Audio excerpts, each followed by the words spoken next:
Friends, இன்றைக்கி என்ன பண்ண போகிறேன்னா கருவேப்பிலையில் ஒரு ஜூஸ் பண்ண போகிறேன். என்னெல்லாம் தேவைன்னா கருவேப்பிலை கொஞ்சம் எடுத்துக்கோங்க, அப்புறம் கோகோனட்டு கொஞ்சம் எடுத்துக்கோங்க, அப்புறம் கொஞ்சம் ஜிஞ்சர் எடுத்துக்கோங்க, அப்புறம் கொஞ்சம் தண்ணி எடுத்துக்கோங்க. மிக்ஸி ஜாரில் கருவேப்பிலையை போட்டுக்கோங்க. கோகோனட்டையும் இந்த மாதிரி பொடி பொடியாக போட்டுக்கோங்க. சின்ன பீஸ் ஜிஞ்சரும் போட்டுக்கோங்க. வாட்டர் ஆட் பண்ணிக்கோங்க.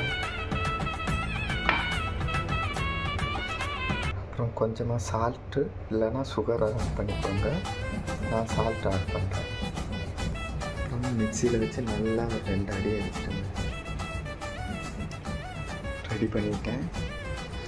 இதுதான் நம்ம காலையில் ரெடி பண்ண ஜூஸு. பாருங்கள் எப்படி வந்திருக்குன்னு பாருங்கள்.